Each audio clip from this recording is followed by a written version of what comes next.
Cordial saludo, doctor Javier Francisco Rueda Galvis. Mi nombre es Sebastián Rodríguez Ramírez. Hoy voy a conversar sobre los retos actuales del administrador de empresas y el contexto que le voy a dar va a ser Colombia, mi país específicamente. Antes de iniciar, quisiera unir lo que fueron los conocimientos previos de las anteriores unidades que vimos dentro del doctorado. Algo muy interesante para tener en cuenta son esas competencias básicas que se deben tener como investigador, como científico, pero que además pueden convertirse también a competencias base dentro de la administración de empresas. Ahora bien, si tuviera que definir los tres retos principales de Colombia a nivel organizacional, a nivel de gestión de empresa, yo tendría que decir principalmente que para mí, en este orden, los retos serían primero corrupción, segundo evolución organizacional y tercero multiculturalidad, que podría resumirse en las dos ideas de xenocentrismo y locaborismo. De esa forma, si tuviéramos que empezar a hablar sobre los retos, el primer reto a conversar sería el de corrupción. La corrupción es una pérdida precisamente sobre esa producción potencial, sobre ese dinero o esa economía. De acuerdo a datos de la ONU 2018, la corrupción le cuesta al mundo 2,6 billones de dólares anuales, lo que equivale al 5% del PIB mundial. Esa es una cifra altísima y si lo vemos con respecto a nuestro país, con respecto a Colombia, es aún más alta a nivel porcentual, pues equivale al 17% del presupuesto nacional, lo que serían 50 billones de pesos anuales. Todo ese dinero es dinero que se deja de utilizar y que se podría estar aprovechando para crear economía, para crear negocio y para crear desarrollo. Sin embargo, algo muy interesante para tener en cuenta es que nosotros los seres humanos, nuestras acciones, nuestro decidir, nuestro pensar, siempre se ve sesgado o alienado por lo que sería la sociedad, por lo que serían las normas sociales. Es decir, traducido, digamos, a una manera más sencilla, nosotros tenemos unas expectativas o nosotros esperamos sobre las acciones de los demás. Esperamos bien sea sobre lo que ellos aprueban o sobre lo que ellos harían en una situación similar a la mía. Estas expectativas, tanto las empíricas como las normativas, se usan para tomar una decisión en una situación específica. Para seguir complejizando el problema, ahora resulta que no solamente mis acciones se ven sesgadas por las acciones de los demás y por lo que yo creo que los demás aprueban, sino que aparte de eso entra un término muy interesante y es la ignorancia pluralista. La ignorancia pluralista explica que yo como sujeto a lo sumo voy a tener un conocimiento indirecto de lo que es el nivel de corrupción real a través de mi grupo de referencia, a través de lo que yo escucho en el noticiero, a través de lo que yo veo en mis amigos, en mis compañeros, en mi jefe, en mis colaboradores, en mi familia, etcétera, etcétera. ¿Qué pasa? Lastimosamente, vamos a ver que las personas a veces realizan actos o parecen aprobar, ¿sí?, algunas normas que en realidad no están aprobando, pero a ellos también les pasa igual que nosotros y todos estamos generalizando el hecho de que se están aprobando esas normas y al generalizar esto, pues precisamente justificamos que podemos realizar dichas acciones y se terminan creando normas impopulares en la sociedad. Es entonces cuando se vuelve muy peligroso, porque al haberse generalizado y al haberse popularizado estas normas que precisamente no son éticas, pero que ya se vuelven parte de las costumbres de la sociedad, pues se empiezan a crear sistemas de corrupción, sistemas en los que ya hay actores, en los que ya hay funciones, en los que ya hay roles. Se crea una trampa social en la que el individuo ya le cuesta muchísimo salirse de este entramado al que entró. A pesar de la complejidad y la manera multidisciplinar de abordar el tema, se han logrado rescatar importantes avances sobre cómo combatir la corrupción. En primero, Hadji en 2023 nos explica la importancia de la figura del líder. El líder es muy importante porque el líder es precisamente esa figura a la que yo debo intentar emular sus valores, emular sus virtudes, emular su filosofía, su ética. Entonces, la figura sobre todo del jefe de Estado, en este caso de la corrupción y para el caso empresarial, para el caso privado, lo que sería el CEO, pues es realmente importante.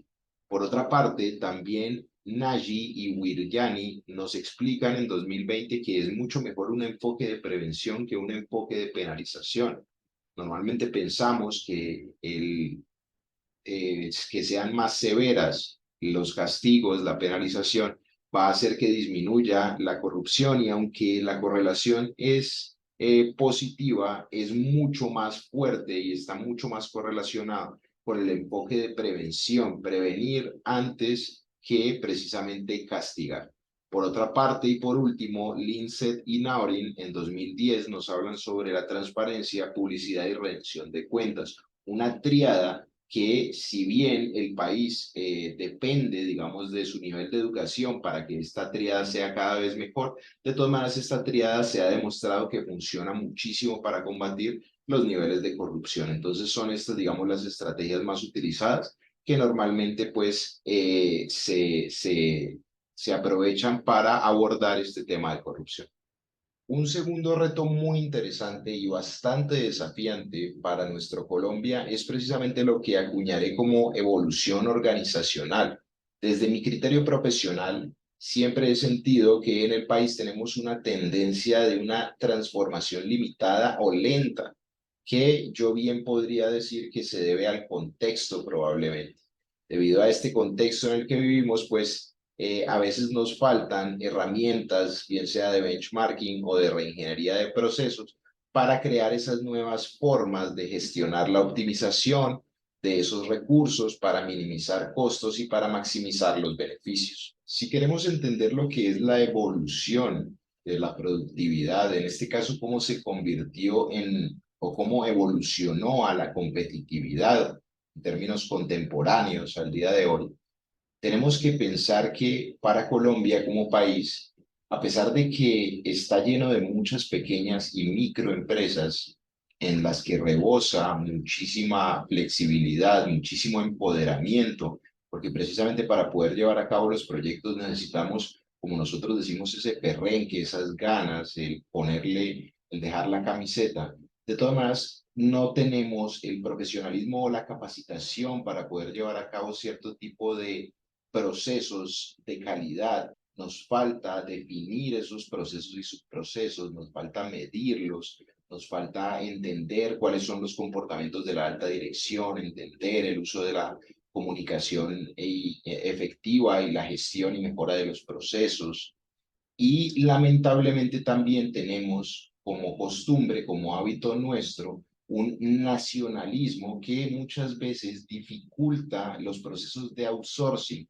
Entonces, a pesar de que la empresa puede no estar especializada para cierto tipo de procesos, algunas veces los asume, los internaliza, cuando debería externalizarlos y debería dejarlos en manos de otras personas. Obviamente acarrea unos riesgos, pero muchas veces no es necesario asumir esos costos. Aunque tuviésemos toda la voluntad, todas las ganas e hiciéramos todo lo posible por sacar adelante estos proyectos y buscar esa productividad que en últimas nos llevara a la competitividad, de todas maneras tenemos la desventaja de estar en un contexto de violencia y narcotráfico, un contexto en el que se dificulta muchísimo esa competitividad económica, precisamente porque es un contexto en donde uno de los valores, ya que tenemos como colombianos, es la desconfianza generalizada y esto nos afecta demasiado.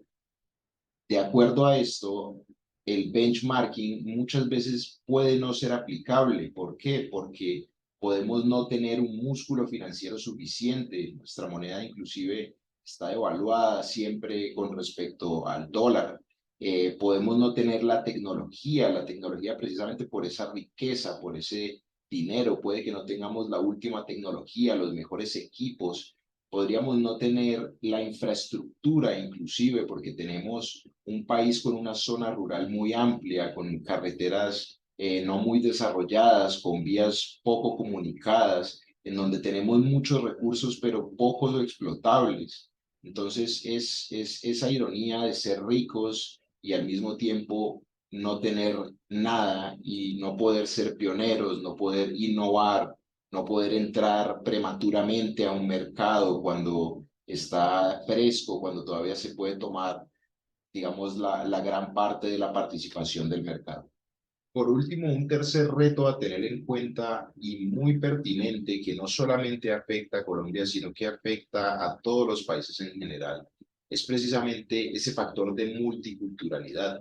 Ya desde 2002 hay autores que están planteando el tema de cómo esa globalización afecta psicológicamente nuestra vida y precisamente se empieza a crear nuestra identidad, lo que nosotros somos y cómo nos percibimos y nos entendemos, nuestra relación con este mundo, no solamente a través de nuestro grupo de referencia, que era como inicialmente lo hacíamos, sino a través de ese mundo globalizado en el que acabamos de entrar. Es entonces cuando entendemos la importancia de sabernos identificar como un individuo multicultural, como un individuo con una cultura universal y un individuo con una cultura local. Precisamente de ahí parten dos ideas importantes que son el xenocentrismo y el locaborismo. Pero antes de desarrollarlas, es importante entender que después de una situación como la que tuvimos con la pandemia, con esta contingencia sanitaria, pues muchos autores y muchas personas se dieron a pensar que precisamente se debía recurrir a una estrategia proteccionista en la economía y se debía intentar asumir la producción de todos los bienes dentro de la economía nacional, intentar limitar lo que eran las importaciones e intentar dejar, digamos, todo en casa, lo que puede llevar a ser un error, como ya se ha visto en varios casos. Entrando en materia, el primer término para revisar es locaborismo. Este es el término más común, es el término usual, es el término que antes se revisaba como etnocentrismo, y es precisamente cuando existe un conjunto de creencias normativas que son intergrupales, y hacen parte de una comunidad, de un grupo, y pues es algo muy normal, un grupo que digamos tiene sus propios sesgos, su propia forma de ver la vida. ¿Qué pasa? El locaborismo ya hace referencia es al consumo, entonces es un grupo que piensa que consumir los productos nacionales es mejor en tres variables o de tres formas. Primero, por exaltación, si se cree que este producto es superior porque es nacional. En segundo, por oposición, entonces también se cree que el producto internacional, el producto extranjero es de peor calidad, bien sea porque se hacen largos envíos o porque es de dudosa procedencia. Y por último, tiene un factor de comunalización. ¿Sí? En este caso se habla de crear una comunidad, de crear y apoyar la propia comunidad. Entonces, cuando se paga dinero por un producto que es de mi propia comunidad, yo siento que estoy aportando a mi comunidad, pero el peligro que se está creando es precisamente el tener un sesgo de pensar que únicamente debo consumir productos de mi comunidad o creados por mi comunidad o que generen dinero directo a mi comunidad. Como conversábamos recién, de acuerdo a esa consecuencia de la globalización, también sale entonces el término de xenocentrismo. Xenocentrismo sería la mentalidad opuesta al locaborismo. En este caso sería una mentalidad de admiración por un grupo cultural externo, una admiración hacia los países que no sean mi país. Se da en este caso también en dos variables y es una inferioridad percibida en los productos nacionales y también un engrandecimiento social, es decir, como un ego o un estatus social que yo voy a alcanzar a través del consumo de esos productos. Es muy común, por lo menos, para dar un ejemplo, lo vemos con los productos de licor. Un licor importado precisamente da una sensación de ego, de superioridad y de estatus con respecto a un licor nacional. Personalmente pienso que estos tres grandes retos involucrarían lo que es la administración de empresas contemporánea. Si un administrador de empresas, si un gestor de negocios pudiese sacar adelante estos tres retos, probablemente podría crear no solamente un gran negocio que fuera exitoso en términos económicos y financieros, sino que probablemente un negocio sostenible en el tiempo, un negocio que sea benéfico tanto para el consumidor como para el productor, que, como se mencionó anteriormente, de esa figura de prosumidor, de ese papel activo al consumidor dentro del proceso, no solamente de compra, sino también de producción y de satisfacción de su propia necesidad. Habría que revisar entonces hasta dónde podríamos llegar con este nuevo tipo de consumo, qué nuevas sensaciones se podrían satisfacer, qué nuevos canales se podrían utilizar para llegar al cliente. Pero sería evidentemente un éxito y un éxito sostenible, que es lo más importante.